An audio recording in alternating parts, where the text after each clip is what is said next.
गई है महाराष्ट्र से। सीजेपी चीफ पर महाराष्ट्र में केस दर्ज हो गया है। अभिजीत दीपके पर लातूर में एफआईआर दर्ज की गई है। स्कूल में बिना इजाजत घुसने पर यह केस दर्ज हुआ है। जिला परिषद स्कूल में जबरन घुसने का आरोप अभिजीत दीपके पर लगा है और साथ ही साथ कहा गया कि सरकारी कामकाज में उन्होंने बाधा डाला है। 20 अगस्त को दीपके ने लातूर में स्कूल का दौरा किया था। इसका वीडियो भी सामने आया था जिसमें स्कूल की कमियों को बताते हुए अभिजीत सामने आए थे। सीजेपी प्रवक्ता आशुतोष राका पर भी केस दर्ज हो चुका है। जयपुर में सरकारी स्कूल में घुसने के दौरान बवाल हुआ था। सीजेपी ने आरोप लगाया था कि ग्रामीणों ने उनके साथ मारपीट की है, उन्हें स्कूल में दाखिल नहीं होने दिया गया। जिसके बाद अब ये जानकारी मिल रही है कि लातूर में अभिजीत दीपके और जयपुर में आशुतोष राका पर केस दर्ज हुआ है। सबसे पहले महाराष्ट्र का रुख करेंगे। सुजाता मेरी सहयोगी हमारे साथ जुड़ गई है। सुजाता, अभिजीत दीपके पर एफआईआर दर्ज हुई है, क्या कहा गया है शिकायत में, क्यों ये एफआईआर दर्ज हुई है?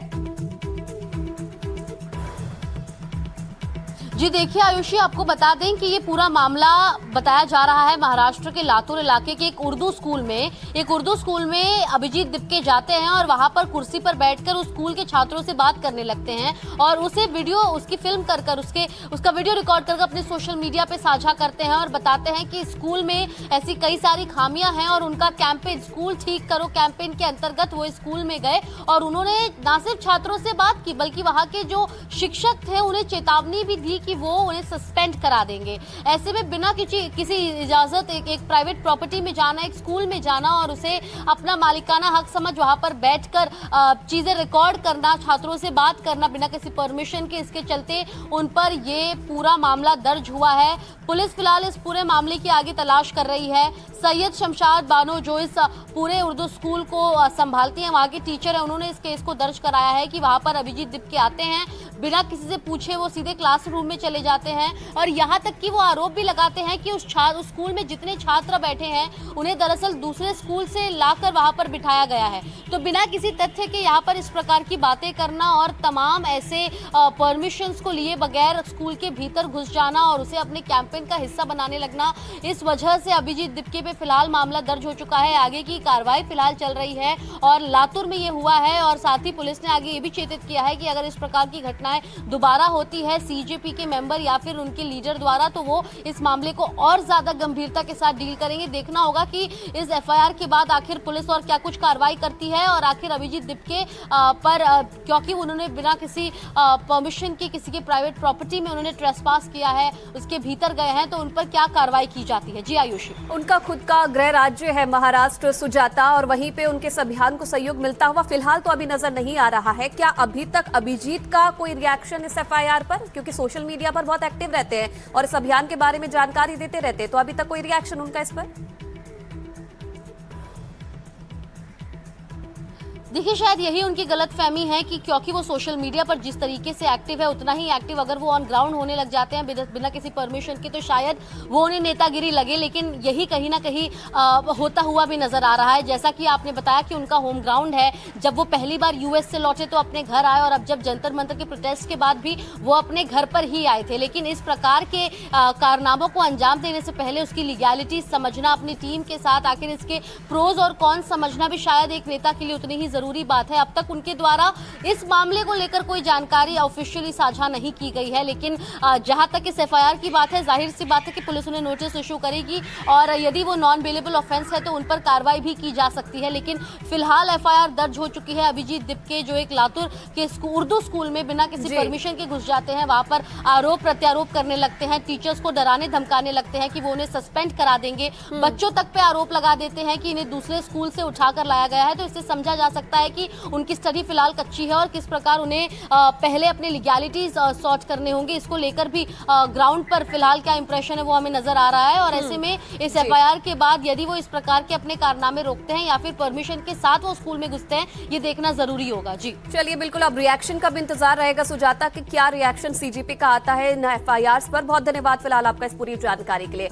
अब देखिए, सरकारी स्कूलों में बाहरी लोगों के जाने और वीडियोग्राफी पर रोक लगाने के राजस्थान सरकार सरकार और उत्तर प्रदेश सरकार के सर्कुलर को सुप्रीम कोर्ट में चुनौती दी गई है। वकील नरेंद्र मिश्रा ने सुप्रीम कोर्ट में याचिका दाखिल कर सर्कुलर रद्द करने की मांग की थी। याचिका में केंद्र और सारे राज्यों को पक्षकार बनाया गया है। याचिका में यह कहा गया है कि राज्य सरकार का ये आदेश संविधान के आर्टिकल 14, 19, 21 और 21A यानी समानता, अभिव्यक्ति और जीने के मौलिक अधिकारों का उल्लंघन करता है। दरअसल इस सर्कुलर के जरिए सरकारी स्कूलों में बाहरी लोगों, पत्रकारों, यूट्यूबर्स, सोशल मीडिया पर्सन्स और सिविल सोसाइटी के रिप्रेजेंटेटिव्स की एंट्री पर रोक लगाई गई है और photography, videography, interview, audio recording और लाइव स्ट्रीमिंग पर रोक लगाई गई है। और अब इसी आदेश को सुप्रीम कोर्ट में चुनौती दी गई है। तो सबसे पहले राजस्थान सरकार की तरफ से जो ये आदेश था ये जारी किया गया था, जिसमें सरकार की तरफ से ये कहा गया था कि बच्चों की निष्ठा को देखते हुए ये फैसला लिया गया है। विश्वास मेरे सहयोगी हमारे साथ जुड़ गए हैं। विश्वास, तस्वीरें हमने वो भी देखी थी जहां पर सीजेपी के लोगों के साथ मारपीट की गई। सीजेपी ने बड़े आरोप लगाए। अब रांका पर जो है एफआईआर दर्ज हो गई है। क्या शिकायत में कहा गया है, क्यों ये एफआईआर दर्ज कराई गई है और क्या अब उनकी तरफ से कोई रिएक्शन इस पर?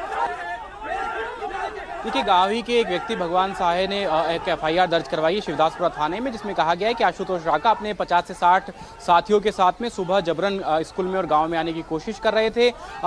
वे जब आ रहे थे उस दौरान उन्होंने मारपीट की, महिलाओं के साथ बदतमीजी की, गाली गलौज की। जब उन्हें रोका गया ग्रामीणों के द्वारा, इसको लेकर के एक एफआईआर दर्ज करवाई गई है, जिसमें मारपीट की धाराओं के अंदर केस दर्ज किया गया है। आशुतोष राका का नाम उस एफआईआर में लिखा गया है। साथ ही प्रिवेंशन ऑफ SC/ST एक्ट के तहत भी उस पूरे मामले में शिकायत दर्ज की गई है। पुलिस पूरे मामले की जांच कर रही है। आशुतोष ने इस पूरे मामले में एक रिएक्शन देते हुए कहा है कि क्योंकि सीजेपी के कार्यकर्ताओं की तरफ से भी एक एफआईआर दर्ज करवाई गई है इस पूरे मामले में, ग्रामीणों के खिलाफ 3 लोगों का उसमें नाम भी लिया गया है। तो इस पूरे मामले में आशुतोष ने एक वीडियो डायल कर ये कहा जरूर है कि अगर किसी प्रकार की ऐसी कोई दिक्कत है, पुलिस को लगता है तो वे हमें अरेस्ट कर सकती हैं, लेकिन जिन लोगों ने हिंसा की उनके ऊपर भी कार्रवाई होनी चाहिए। और सरकार को एक अल्टीमेटम देते हुए उन्होंने कहा है कि अगर कार्रवाई नहीं होती तो हम आंदोलन करेंगे। लेकिन इस पूरे ही मामले में अब प्रिवेंशन ऑफ SC/ST एक्ट का जो मामला है वो भी उस पूरी एफआईआर के अंदर बताया गया, दर्ज किया गया। तो ऐसे में अगर पुलिस इन्वेस्टिगेशन में किसी प्रकार की बात की पुष्टि होती है, इस तरह के आरोपी की पुष्टि होती है, तो आशुतोष की मुश्किलें बढ़ सकती हैं। क्योंकि स्कूल में जब वे जा रहे थे सुबह, उस दौरान ग्रामीणों के साथ में झड़प होती है। इसके बाद में काफ़ी तनावपूर्ण माहौल वहां पर बना। ग्रामीणों का ये भी आरोप है कि आशुतोष और उनकी टीम के जो मेंबर्स थे वो भी अपने गाड़ियों में कुछ हथियार रखकर लाए थे। उन्होंने ही अपनी गाड़ियों पर हमला करवाया, साथ ही ग्रामीणों पर हमला किया, जबरन घुसने की कोशिश की। हम नहीं चाहते थे कोई बाहरी व्यक्ति प्रवेश करे। महिलाओं के साथ में बदतमीजी की, गाली गलौज की, इस तरीके का पूरा जो आरोप है वो एफआईआर में लगाया गया है ग्रामीणों की तरफ से। और इसके बाद में अब आशुतोष की मुश्किलें इस मामले में बढ़ सकती हैं कि अगर SC/ST एक्ट का जो पूरा मामला है वो कॉग्निजेबल ऑफेंस भी है, और ऐसे में अगर जांच में इस प्रकार की कोई पुष्टि होती है तो उनकी मुश्किलें बढ़ जाएंगी। उनकी ओर से रिएक्शन में यही कहा गया है कि सरकार कार्रवाई करे, पुलिस कार्रवाई करे, और जो हिंसा जिन लोगों ने की उन पर भी कार्रवाई की जाए वीडियोस के माध्यम से पहचान करके। जी चलिए, बिल्कुल अब देखने वाली बात है कि आगे और क्या इस पूरे मामले में कार्रवाई होती है। विश्वास, आप नजर बना के रखिएगा। फिलहाल धन्यवाद आपका इस पूरी जानकारी के लिए।